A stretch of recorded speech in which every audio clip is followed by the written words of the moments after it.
Now, Mike Black is the millionaire story of essentially someone who has money going homeless to make it back again. And he even started to document his process on his YouTube videos. But here's the thing, it wasn't him that was actually documenting his process, it was other people that were making it into something bigger than what it actually was. There were other social media influencers who decided to flip it into more of a financial mindset and how anyone could do this. His story really blew up when Eddie Chang on Twitter or Leon Hendricks on YouTube decided to cover it. And I mean, on the surface, the entire story sounds great, right? It's someone who has money who decides to put their mindset to make it again.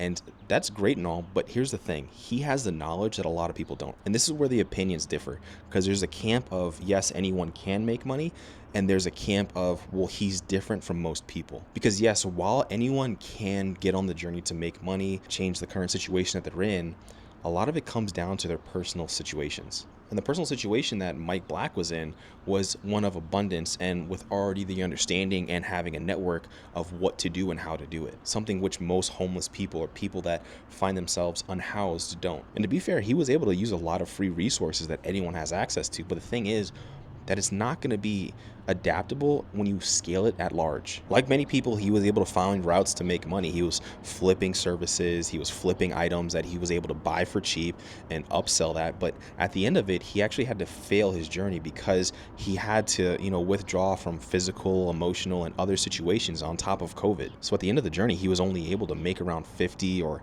$70,000, I believe, if you subtract all of the expenses it took for him to make the money. So at the end of the day, he made what most people would consider an average salary. And this is where the other camp sees this as a complete failure. And even though this one person who was a millionaire can prove or can't prove that they can make it again. And his story was sort of taken out of his hands when other people decided to cover it and flip it for other things and their own personal agendas.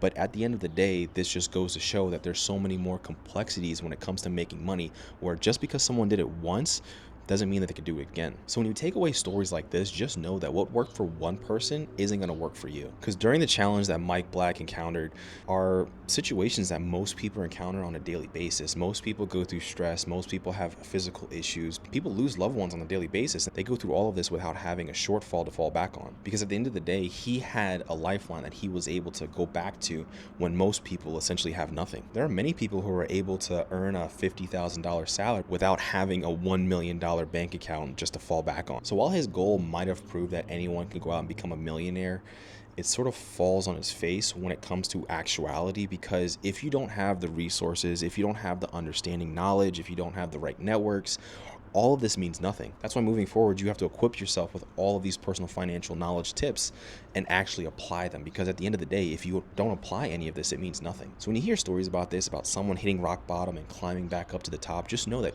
people had other situations and amounts of knowledge or money backing them that a lot of people didn't. You see the story of Jeff Bezos working out of his garage, but he also had an Ivy League college degree. He also had parents who were able to give him like $250,000 startup money.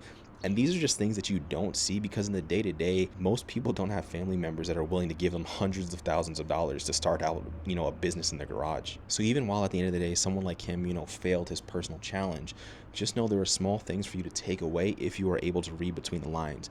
And you can check out other videos like that did full breakdowns on this, like CoffeeZilla. I'll link it down in the description. But let me know if you've seen this article, because I remember it a few years ago, but I didn't look too deep into it. But once you actually read the article, read what happened, do your research, things just fall flat on their face.